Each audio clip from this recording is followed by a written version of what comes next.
What's going on, people? Ryan Williams ASC here with a match reaction.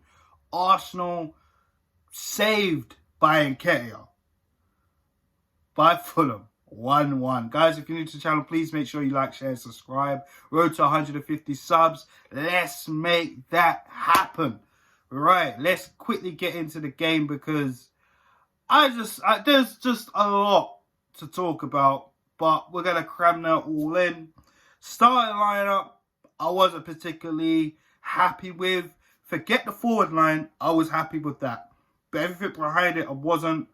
Bellerin right back, even though I said Bellerin and Cedric to play, oh my God, nah. Bellerin can't play for the rest of the season. Absolutely poor performance, if you ask me. Gabriel Holding, listen, that partnership, I've said this time and time again, you cannot have that partnership. Both men need an experienced centre-back next to them.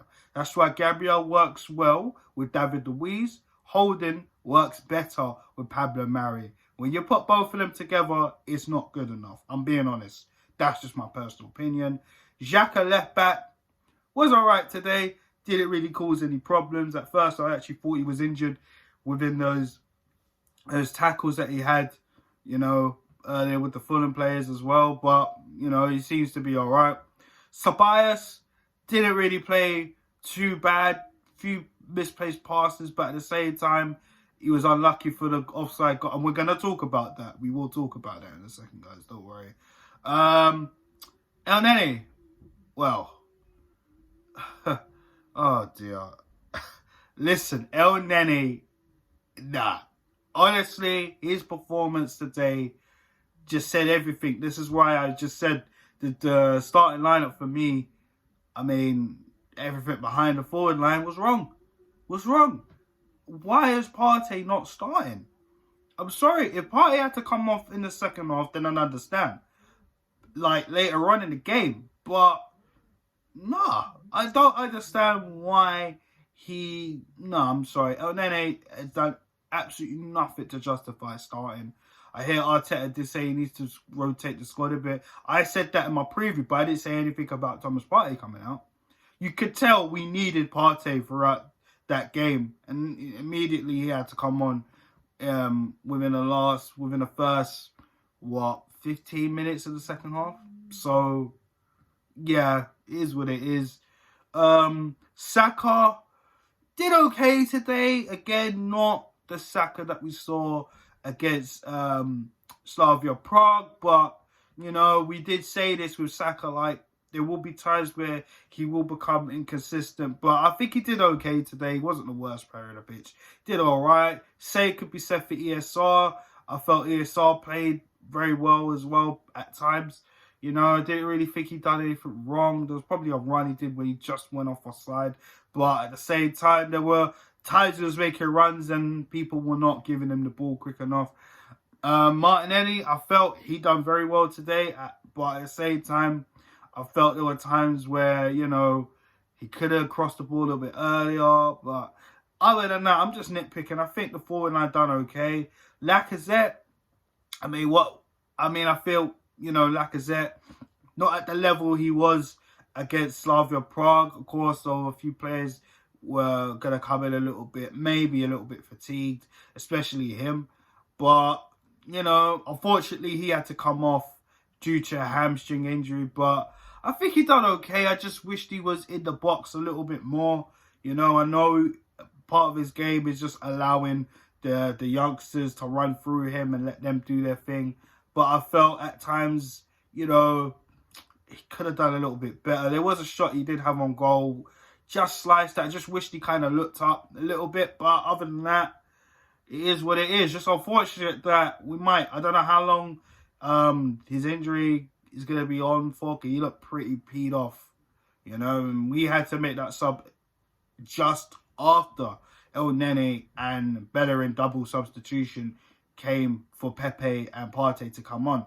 So, first half, I just felt we wasted a lot of opportunities. Gabriel Martinelli was unlucky within the first 34 seconds to not get that chip incorrectly. That was very unlucky for Martinelli. We kept the pressure on Fulham. Fulham slowly started to get back in the game within the 20th minute mark, you know. I just felt we didn't take our chances correctly. The offside. So let's get into it. Of course, Danny Ceballos scores a goal just near the end of the first half, and it gets chalked offside because Saka's toenail apparently was offside. They did the markings, but what they didn't realise that there was another player's hand in line with Saka's foot. Boy. I mean, this is what VAR's doing, talking about fine margins and stuff like that. We were robbed on that.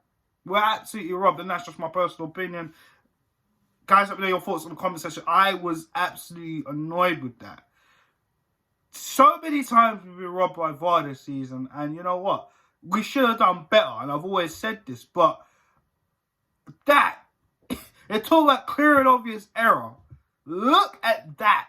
The guy's hand is keeping Saka's foot, which they say is offside, but they're not looking at that. They're just looking at Saka's foot being offside and looking at the line in between him and the defender.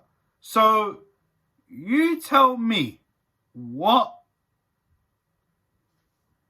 I don't know, innit? I don't know. You tell me.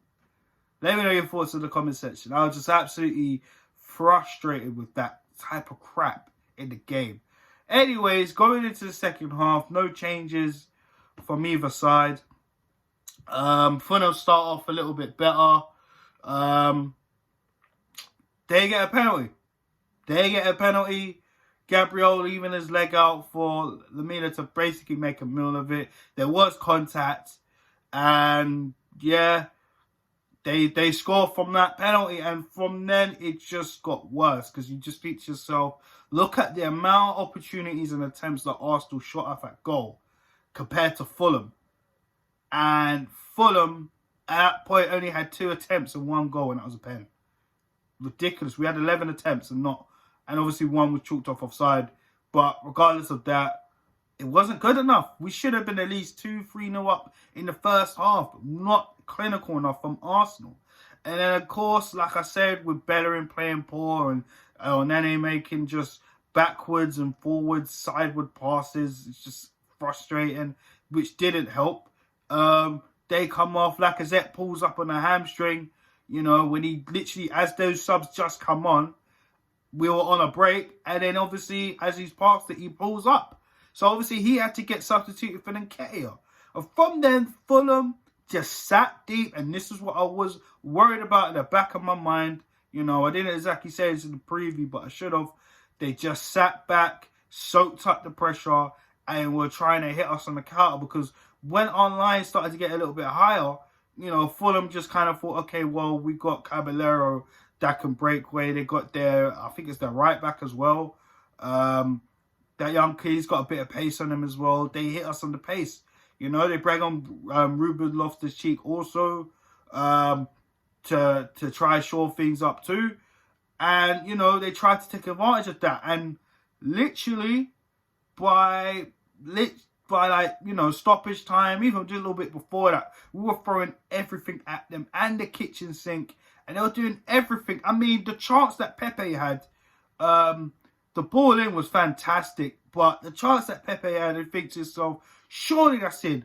But Areola does absolutely well to keep it off his line by his foot when he was falling into the goal. I mean, at that point, I thought we were out. I thought we were down and out.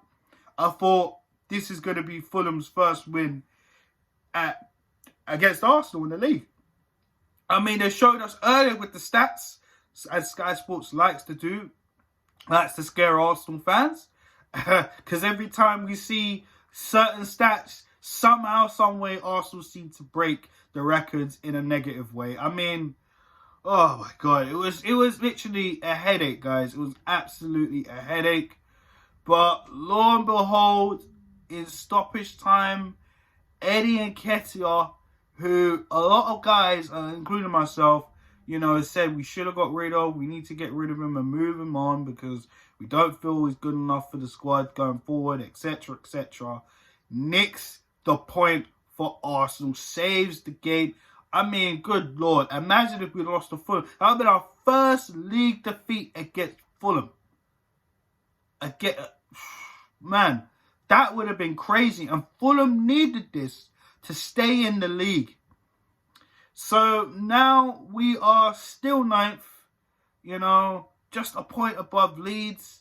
And look, like I said, the European places to try and get Tottenham with 4 points behind Tottenham, 3 points behind Everton, who they like I said, they played Friday as well, and we got Everton coming up on Friday coming up.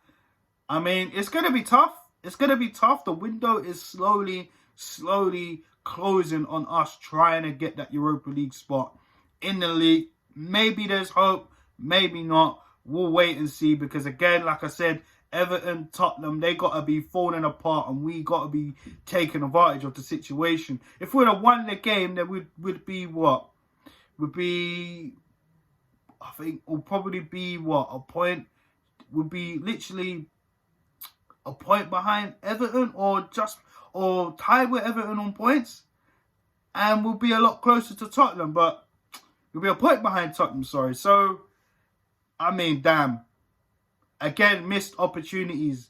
Arteta, he's got himself to blame with the lineup, but also the forward lines, the players, they got themselves to blame too. Everyone has to take blame. They weren't clinical enough. I felt Arteta put out the wrong squad in terms of what was behind the forward line. Some players didn't deserve to play. Some partnerships, I've said this on record, does not work. But we move. We got a point. It could have been a lot worse. We could have lost this game, and then, boy, it wasn't good enough. But yeah, for me, man of the match, even that's hard. Do you know what? I'm going to give it to, it's a tough one. To be honest, I'm probably going to give it to Martinelli, because the only reason I'm going to give it to Martinelli, because I felt Martinelli was probably one of the forward three that was actually trying. I'm not saying Saka weren't, or Smith Rowe weren't, or Lacazette weren't, but I saw a lot of energy from him. Smith Rowe and Saka felt they weren't at the levels that they could have been today, as well as Lacazette. So I felt, Martinelli definitely needed to prove something to the manager. You could tell Martinelli still is going to learn a lot more. He's still a natural raw talent, but for me, he's definitely, I'd probably give him man of the match if there was anyone I felt deserves it. Worst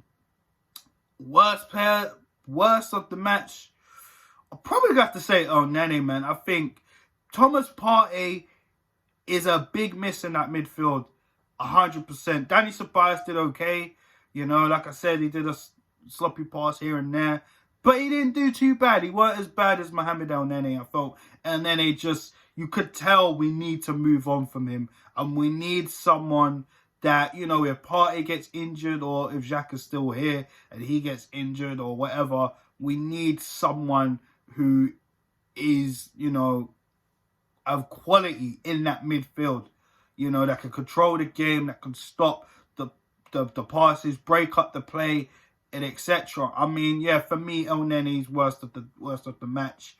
But yeah, guys, we escaped the Emirates. I can't believe I'm saying we escaped home. That could have been a really bad loss for us. Our home record is absolutely appalling this season, guys. But yeah, guys, I'm going to wrap it up here. Thanks for checking out this review. Please like, share, and subscribe. Let me know your thoughts in the comment section below. Arsenal won, Fulham won, Eddie saves the day. All right, guys, road to 150 subs, guys, by the end of the month, sorry. Let's make it happen, guys. Peace out.